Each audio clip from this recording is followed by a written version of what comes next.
to this distinguished audience.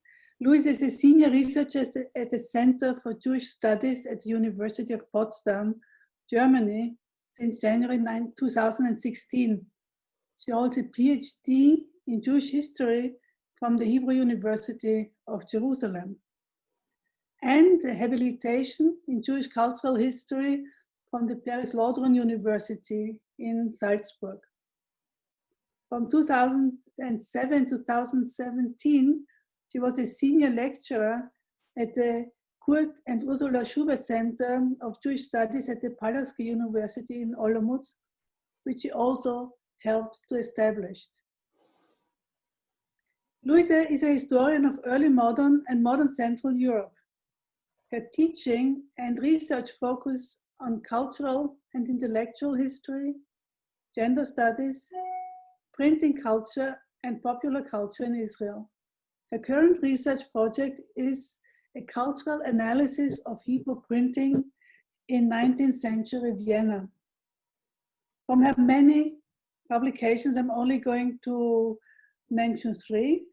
She has edited a volume of the Zeitschrift of Chilufim, Languages of Memory, National and Gender Narratives of the Shoah in Central Europe in 2017. And she has edited a volume of Jewish Culture and History in 2012 on Jewish Enlightenment in the Czech lands.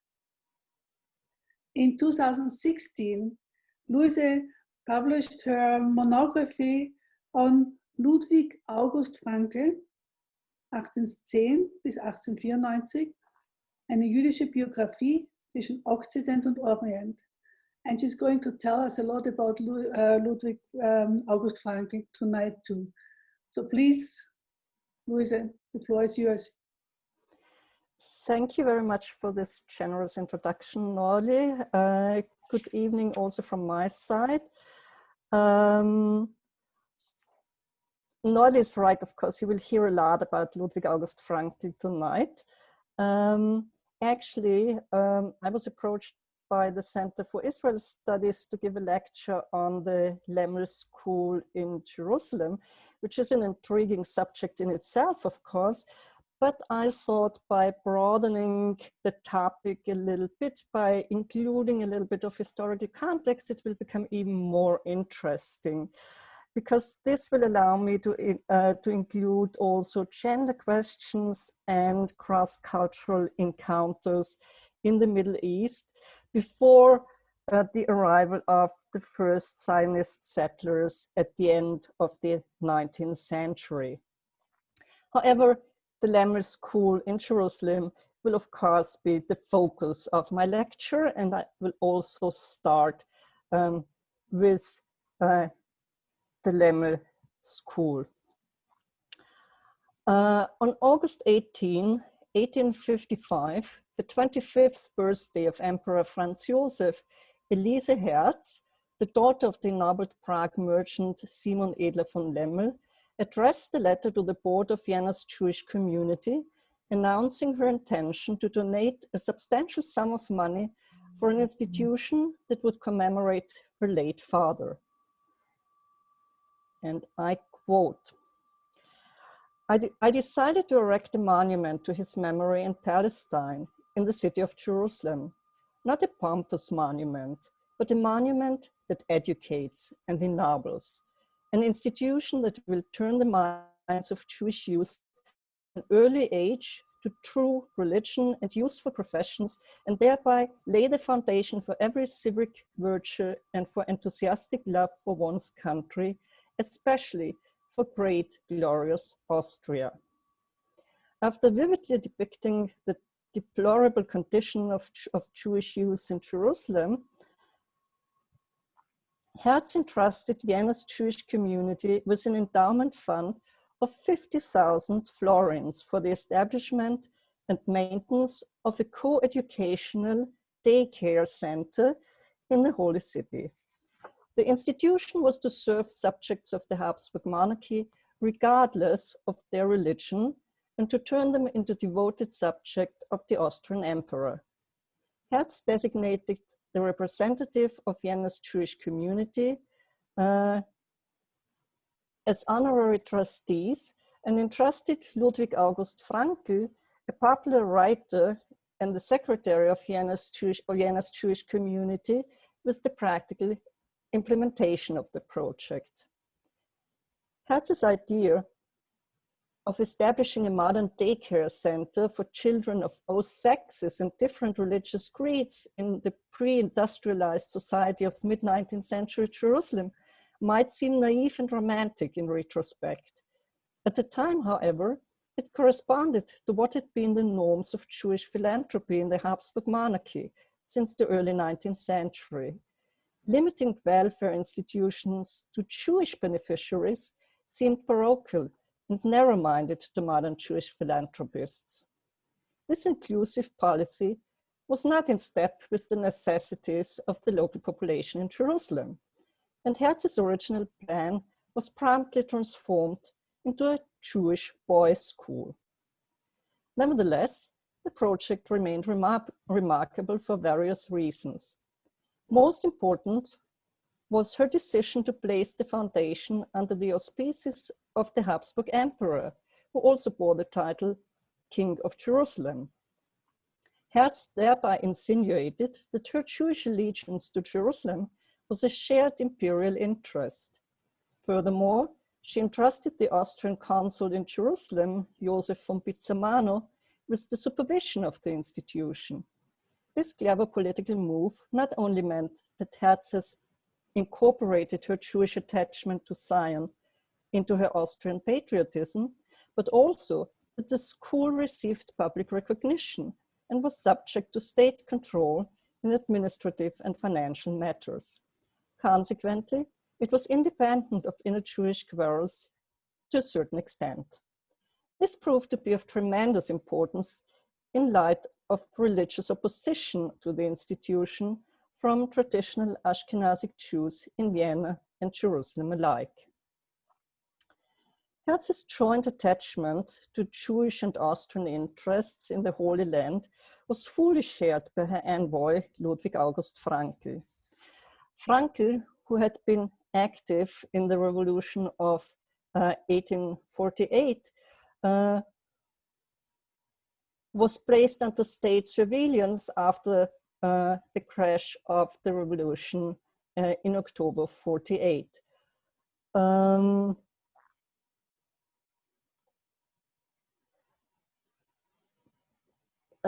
This state surveillance forced him to engage in a thorough reconceptualization of his Jewish agency. Political circumstances caused Frankl and Herz to direct their engagement towards seemingly innocuous areas. Philanthropic projects in Jerusalem were a welcome opportunity for Jewish self-assertion. While they didn't interfere with the most sensitive political questions of the monarchy, they opened up possibilities for Jewish and Austrian patriotic activities. By turning their attention towards the Orient, however, Herz and Frankl entered an area rather unfamiliar to both of them. They had to navigate uncharted waters.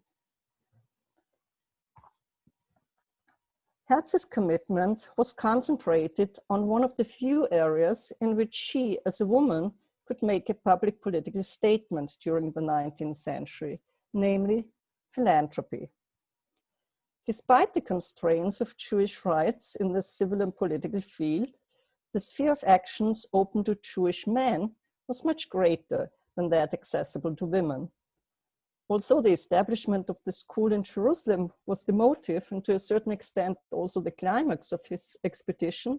Frankl carried out several other assignments during his journey. The most intriguing, and I placed the different assignments on this slide. We will probably not get to the last one. The most intriguing were a collection of skulls of different races on behalf of the Austrian Academy of Science, and the rather mysterious rather mysterious plan to purchase a black male slave in Egypt.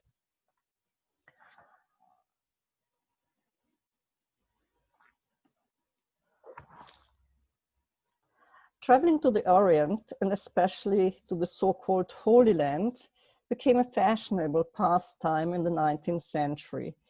Due to new means of transportation, but also following political changes and reforms in the Ottoman Empire, the number of travelers increased considerably from the 1840s onward. Travelers embarked on long and sometimes dangerous journey for a wide array of reasons. They could be scholarly, business-related, or religious. The latter included Christian pilgrimages as well as Jewish philanthropic projects. The encounter between the West and the Orient becomes especially complex and intriguing when viewed through the eyes of Jews. Jews as the ultimate other in European culture. While Jews have been studied as objects of the racial discourse in European society, Jewish agency in the history of race has been virtually neglected. I'm here building on the theory of Iris Ilson-Schein, of course. I would claim, however, that due to their own experience of discrimination and exclusion in Europe, Jewish travelers to the Orient were more sensitive to the ambiguities of colonialist attitudes than other Westerners coming to the Middle East. Also, frankly, at times exhibited typical Orientalist behavior. They also displayed solidarity and empathy towards the so-called indigenous Orientals. Franklin embarked on his journey to the Holy Land on Tuesday, March 11, 1856, on this vessel, the Aquila Imperiale, that just started its route from Trieste to Constantinople. After journey through what is today's Greece, Turkey, Syria, and Lebanon, he arrived at the port of Jaffa on May 27, 1856. Not even a month later, namely on June 26 the same year, the Simon Edler von Lemmel School was inaugurated by Frankl in the presence of the Austrian consul Pizzamano, the Pasha of Jerusalem, the city's chief rabbi Chacham Bashi Chaim Nissim Abulafia, and other foreign as well as local dignitaries. And here you see a detail from the facade of the building. This is, however, not the original building, but the new building. I will come to this later. The original building was situated in a leased building in Jerusalem's Old City and consisted of 3 small rooms and 2 halls. The halls were adorned with portraits of Emperor Franz Joseph, of course, and Simon Edler von Lemmel. In his speech, in his inauguration speech, Frankl compared the project of Elise Herz to Yochanan ben Zakkai, to Yochanan ben Zakkai's project of establishing a school in Yavne. Thereby, he placed the school in a Jewish as well as political context. The story of Yochanan ben Zakkai, according to the Babylonian Talmud, is that Yochanan ben Zakkai opposed the Jewish revolt between 66 and 73. He was in besieged Jerusalem and tried to convince the rebels to give up, which they did not agree to do. And he he managed to convince two of his students to smuggle him out of the besieged city in a coffin. He surrendered to Vespasian and won Vespasian's favor by predicting his accession to the imperial throne. In return, Vespasian granted the Jewish teacher a wish, and Yochanan ben Zakkai, rather than requesting that Jerusalem would be saved, asked Vespasian for Yavne, a small provincial town, and her sages. In Yavne, he created a center of Jewish scholarship, where Judaism was transformed into an extraterritorial religion, which was able to survive the destruction of the temple in Jerusalem.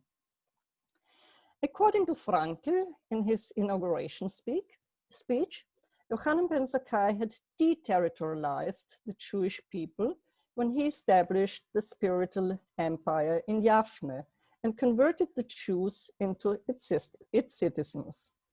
Elise Herz's school project, by contrast, can be seen as a re-territorialization of the Jews of Jerusalem by providing them with modern education and imbuing them with gratitude and loyalty towards the Habsburgs.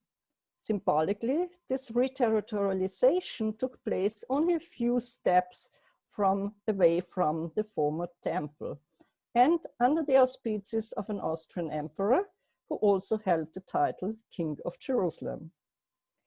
In a typically patronizing manner, Frankl suggested that only Western science and education in Habsburg patriotism had the power to re-territorialize Jews and amend the Jewish fate. After his speech, the felicitous symbiosis of Jewish and Habsburg history culminated in the singing of the Austrian national anthem in the Hebrew translation of Frankl's friend Mea Letteris. Reality, however, did not conform to Frankl's ceremonial speech and the pompous inauguration. The school faced great opposition from the traditional religious Ashkenazi community in Jerusalem from its beginning. Its success can be attributed to the coinciding political and social interests of various other actors, including the Sephardic chief rabbi of Jerusalem and the Austrian consul.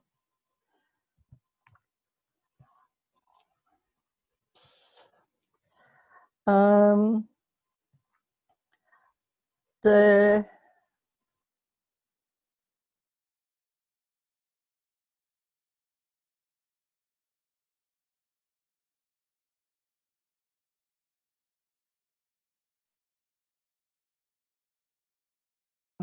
a book a book with his signature here on top left.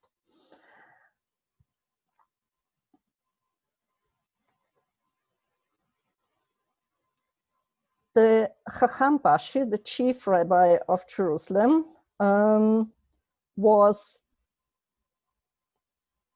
supported the project, but he also had his own agenda.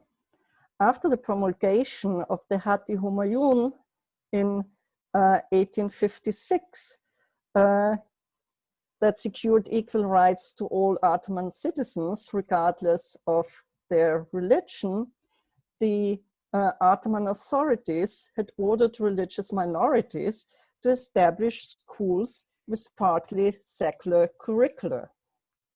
The Sephardic community of Jerusalem, however, had closed their school 2 years earlier due to a lack of financial means. The new school project, sponsored by external funds, thus offered a very advantageous solution to the Chacham Pashi, to the Sephardic chief rabbi's problem. He could pride himself on prompt execution of the imperial order to establish a school by the establishment of a modern school without using his own money and his own funds. The foundation of the school also suited the political ambitions of the Habsburg monarchy in the Middle East, and specifically in Jerusalem. After the Egyptian occupation of Palestine had ended in 1840, the great powers established consulates in the Holy City to consolidate their influence in the region. With the opening of a vice consulate in 1849 that was upgraded to a regular consulate only in 1852, the Habsburg monarchy was a latecomer in the political arena of the Middle East. All diplomatic missions pursued political as well as religious goals, a field in which the Austrian consulate had to compete with other Catholic powers, namely with France and Sardinia. And here another guy of whom I couldn't find a picture. Again, we have the signature of the Austrian consul in Jerusalem, Joseph or Giuseppe Pizzamano.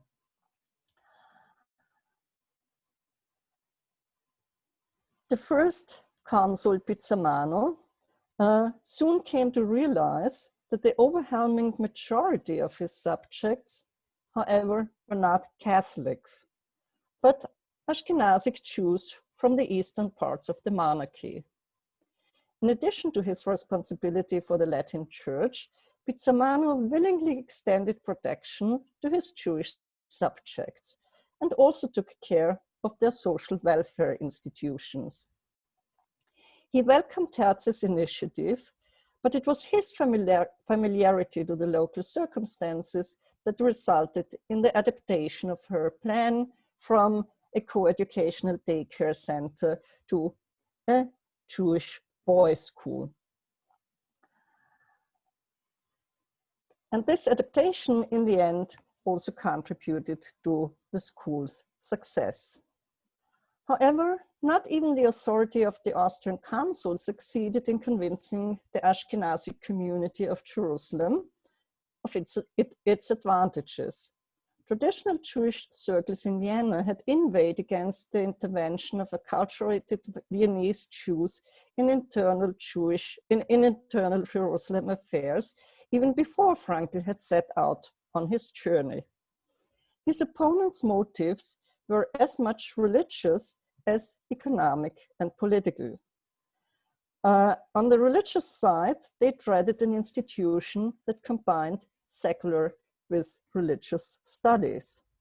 The economic and simultaneously political issue at stake was the control of the so-called Chalukah, the traditional collection and distribution of donations for Ashkenazic Jews in Palestine. By placing her foundation under the control of Habsburg authority, Herz challenged and implicitly defied Jewish sovereignty in financial matters. As a consequence, the school did not reach its intended audience, but was exclusively attended by Sephardic children, since the Sephardic chief rabbi had supported the project. Jerusalem's Ashkenazic Jews subverted the Orientalist ambitions of Herz and Frankl to provide them with Western education by boycotting the school. Sephardic Jews, on the other hand, adopted and adapted the school to their own needs and ends. The success of the school depended upon the willingness of both sides to compromise. Unlike many other philanthropic institutions in the Holy Land, the Lemel School endured and appeared to have fulfilled the expectations of the relevant state authorities. In 1882, it was united with the Association for Education of Jewish Orphans in Palestine, sponsored by the Jewish community in Frankfurt. And due to this merger, the school received new impetus, leading to the acquisition of its own property in 13 Yeshayahu Street in Jerusalem, in Jerusalem's new city. And this is the picture which I showed you in the beginning from another perspective. An imposing building was constructed there in 1903 that bears the name of Simon Edler von Lemmel School to this day. Here you have a notebook with the name of a student, also a Sephardic name, and the building as it looks today. And here you can see the afterlife of the school, the audience that initially opposed the school has taken over and transformed it in a Talmud Torah, a completely orthodox traditional educational institution nowadays. However, you still have the inscription which I had showed you at the beginning, which commemorates Simon Edler von Lemmel on above the entrance. Besides the envisioned transfer of cultural values from Vienna to Jerusalem, the Lemmel School project also instigated the exchange of cultural assets, especially ones connected to Jewish religion. This challenged a clear-cut division between Occident and Orient. Soon after the launch of the project by Hertz in 1955, various institutions campaigned for the collection of so-called Votivgaben, donations for the school in Jerusalem. The first list of endowments, published as early as January 1856, includes many religious objects, for example, a Torah scroll, a Torah shrine, a parochet, a Torah mantle, a wimpel, rimonim, yad, etc., etc., etc. And here you see one of the objects, a Torah shrine made of bronze that was donated by the Lemmel School from a Viennese artist. It seems thus that Vienna's Jewish community was seeking to impose also the religious taste and practice upon Oriental Jews, and thereby establishing their primacy in this field as well, not just in education. However, ultimately, Jerusalem managed to defend her pride of place, and Franklin returned to Vienna with more devotional objects than he had taken to Jerusalem. And here I can show you two of them. Even for acculturated Viennese Jews, it seems that religious items from Jerusalem carried a magic spell. Jerusalem is, of course, not only holy to Jews. Indeed, some of the conflicts among Christian groups regarding holy places resembled those among Jews in the system of collecting alms for the Holy Land, as well as the problems associated with their distribution, bring the Jewish Chalukah to mind. At the time of Franklin's journey, the Austrian state and church joined forces to erect an impressive building that transferred the historicist style of Vienna's Ringstraße to the Holy City. And I speak of the Austrian hospice in the Old City, of course, which was built between 1856 and 58 as the first national pilgrims guest house in Jerusalem, and was supposed to simultaneously demonstrate Austrian presence in and Austria's religious claims on the Holy Land. This was also manifest in its cornerstone brought from the quarry of Mauthausen, which later became infamous during the Nazi period. Conversely, The Habsburgs imported a cornerstone from the Mount of Olives to lend a special aura to Vienna's most important church in the 19th century, the Votivkirche. The Votivkirche that was built between 56 and 79 commemorated the failed assassination attempt on Emperor Franz Joseph by a Hungarian nationalist in 1853. Similarly, the Jewish community of Vienna appointed Ludwig August Frankl to cut from Mount Zion the capstone, that is the finishing stone, for the new synagogue that had been under construction since 1854 in Leopoldstadt.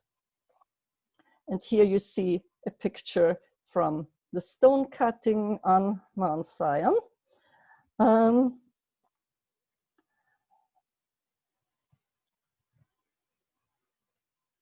here the Leopoldstädter synagogue that was finished in 1856 with the stone, the capstone brought back by Frankl from Mount Zion.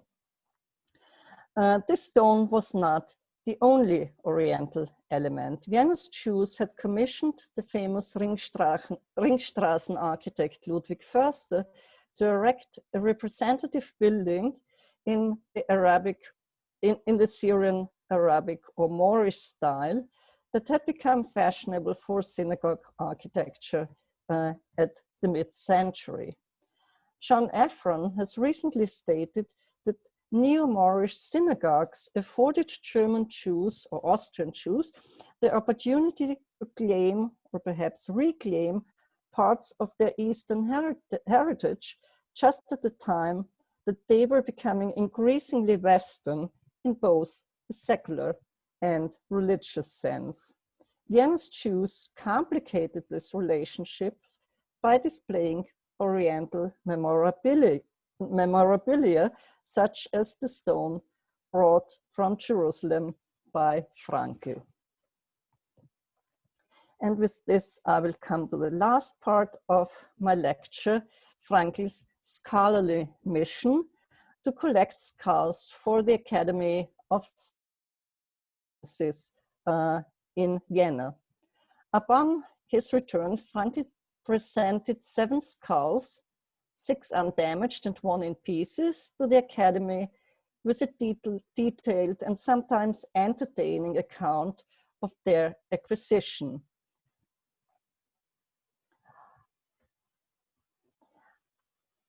Its opening shows awareness of the endeavor's problematic character. Frankl writes, I quote, "Whoever entertains the humble wish of bringing his own skull back home unharmed should know that in the Orient, where fanatics guard the graves, this enterprise might jeopardize his health." Unquote. Frankl wholeheartedly supported the mission's aims, demonstrating a Western scientific worldview that was arguably inspired by his own medical studies. Here he seems to associate respect for the dead body first and foremost with religious fanaticism. Yet, as the quote also demonstrates, he was able to deflect Christian prejudice against Jewish rituals, especially regarding burial, with reference to Oriental superstition. The latter he could brush away in the name of science. Throughout his report, he repeatedly juxtaposed Western science and Oriental backwardness. The first skull he collected was from the period of classical antiquity and was provided to him by the director of the recently established Museum of Pathology in Athens, who had studied with the renowned anatomist Joseph Hürtel in Vienna and was eager to help. Alas, the skull was subsequently destroyed by a fanatic Turkish custom officer who first demanded that the skull should be buried, only to smash it into pieces after learning that it was the skull of an infidel Greek. Franklin bought two additional skulls without description or provenance from a Hungarian scientist in Cairo.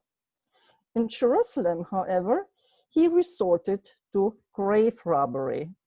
The British consul had told him that there were burial caves outside Jaffa Gate in Hakeldama in the valley of Hinnom, outside Jaffa Gate, that had been used by people of different ethnicities for centuries. He visited this area together with the British vice consul and took away 3 skulls in a bag, carefully concealing the, quote, grave robbery committed in the interest of science. Most telling about Franklin's Orientalist attitude, however, is the story of the skull he obtained on a trip to Baalbek in Lebanon. He spotted it in a hollow tree, and the Orthodox priest that accompanied him explained that a Maronite had brought back the head of a Druze as a trophy after a feud between these mountain tribes. The priest had admonished him to bury it, and he had done so by using the tree trunk.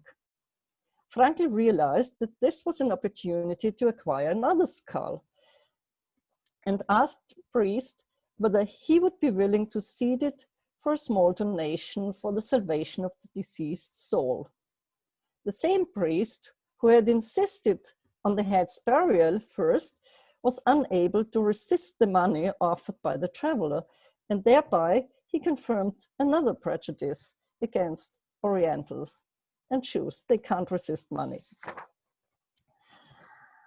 The skulls were incorporated into the collection of the anatomist Josef Hürtel, who had almost single-handedly established a museum for comparative anatomy in 1850. Upon Hürtel's retirement in 1874, 139 skulls and additional objects were acquired by the Mütter Museum in Philadelphia. According to information provided by Joel Rudewitz, the curator of the skull collection, one skull belonged to a Druze from Lebanon who had been beheaded because of robbery. It seems likely that this skull is identical with the skull Frankl had acquired in Baalbek. The Mütter Museum significantly called Hürtel's skull collection a collection that helped debunk phrenology, and thereby placed it into a specific historical context. Phrenology was developed by the German physician Franz Josef Gall, who aspired to establish a relation between character and specific parts of the brain.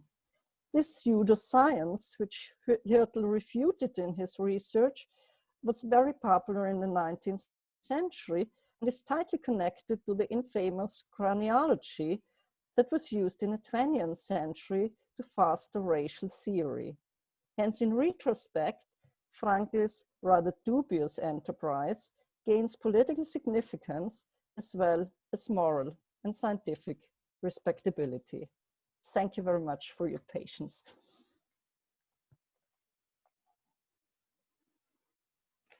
Thank you very much, Louise. If you have any questions to ask, please send me your name over the chat function and I will call you. First come, first serve. And as I want to give you some time with your questions, maybe I start asking a question for Louise.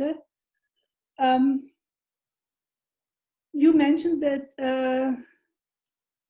when a new building was needed for the school, the German Hilfsverein in Frankfurt took over the school. So it seems that the Austrians had lost somehow interest in the school. I mean, neither the council nor the Jewish community in Vienna had anything to say about this. And as I found out in my research, they also discovered this only by chance a few years later. So what happened? What happened with the interest in Jerusalem in the school? Well, as you might have seen, Pizzamano died rather early in 1860, and Pizzamano was instrumental in the establishment and also the support of the school. However, the Frankfurt Association did not take over. The two associations were fused, but it's correct that the Frankfurt Association took the lead in this fusion. And yeah, right. It seems that Vienna's Jewish community, after the death of Pizzamano, after the death of Herz herself, had somehow lost interest in continuing the school project, and whoever wanted to take over actually had an easy play in this respect. But anyway, I would like to emphasize that because of Herz's smart political preparation of the whole project, and also the willingness and ability of Herz and Frankl to compromise in certain ways with the needs of Jerusalem's population, this school project was much more successful than other philanthropic projects in Jerusalem in the mid-19th centuries. And there were a few of them, as you certainly know. Well, as I see there are no other questions, I will continue. And I also have one more question. In the beginning, teaching of secular subjects to the children was quite central in the idea of establishing the Frankl School. When you're always talking of compromises, so I wanted to ask you how much secular education has been taught in this school? Well, I don't know. I don't have the exact curriculum of the school, but secular education was an important part of the curriculum. And as I showed you by here,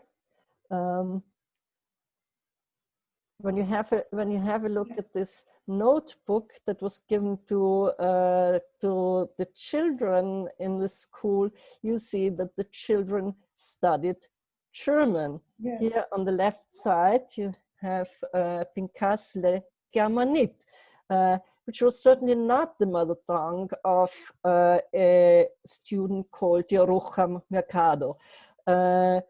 So they studied languages, they studied math, they studied obviously different secular subjects. It wasn't a substantial part of the curriculum. I can see that there are people who want to ask a question. So first of all, please, Michael Reinbrecht. So I think please unmute yourself. No, Michael, I think he just wanted to inform us that he... Oh, yeah, okay. Okay, so there's Mitch Ash. Mitch, yes. Mitch, please unmute yourself. Yes, apologies at the beginning for beginning the whole evening in the wrong language. I would like to return to the title of your talk, Louise, and ask you to tell us a bit more about it. What do you mean by Jewish agency exactly? Is it just the activities of Jews? If that is the case, why not just say so? And what does agency mean? Are there Jews without agency in this story anywhere? I'm just curious about the meaning of the concept. And the second, of course, is the meaning of the term Austrian culture. Is it what is specifically Austrian about any of these activities, I wonder, other than the fact that the materials being brought back and forth may end up in Austria or have come from Austria? Does that mean that they're Austrian I'm just asking because these categories have always been queried in the historical literature. So I just want to know what you mean. Okay. Well, I had to skip the theoretical part about agency. What the concept I'm using is a sociological concept of agency, which means that somebody commits him or herself to certain acts in order to form a specific vision of present and future. Are there Jews without agency? Yeah, Jews who don't act, especially not publicly. I would call Jews without agency, especially in this sociological context and concept. What's typically Austrian about this project? Well, the scientific project is not typically Austrian, I agree. The school project is absolutely Austrian. The main idea was to establish a school for Austrian subjects in Jerusalem. The fact that it didn't turn out that way was not foreseen by Hertz and Frankl from the beginning. It was just due to the opposition of the envisioned beneficiaries of the school, namely Ashkenazic Jews who were subjects of the Habsburg monarchy. They just didn't want to take advantage of the school, and therefore it was at the beginning exclusively and later mainly visited by Sephardic Jews, but also some of the Sephardic Jews were subjects of the Habsburg monarchy, and they did try to imbue specific Austrian patriotic values to the students in this school. I do consider this part of an Austrian cultural activity in Jerusalem. Could I just ask briefly about the Ashkenazis in Palestine, or I suppose, I'm not sure it was called that at the time. Were there efforts made to approach these people before the school was founded? Yes. Frankl even tried to meet some of them in Vienna. They had a representative in Vienna. Frankl tried to meet him. He was absolutely unwilling to talk to Frankl, because he actually saw Frankl as the main imposer of this acculturated concept connected to the school project. He said explicitly, well, Hertz is a pious woman, but this Frankl type tries to inculcate secular values in the holy city, and this is completely unagreeable to us. And allegedly, he even informed on Frankl's revolutionary activities and tried to have him supervised during his journey, in which he didn't succeed. But obviously, he tried really to damage Frankl's reputation and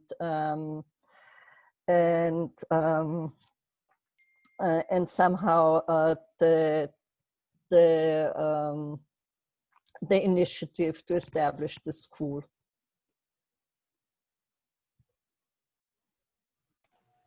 Thank you. That's very informative. Thank you very much, Louise, for this very, very interesting talk. Really took us to an age that very few of us are familiar with.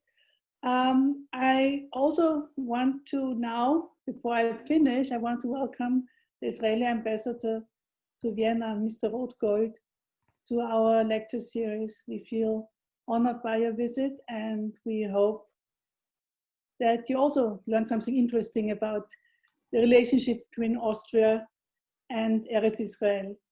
Thank you very much, Louise. Yes, indeed. Thank you very much. It was a pleasure to take part and to discover each time another item that connects Israel to Austria. Thank you, Mr. Shalom. Ambassador. Thank you for your patience and your interest. Thank you, Mitch, for the introduction. And I hope that we will also see you all again at our next webinar, which will be during Hanukkah time.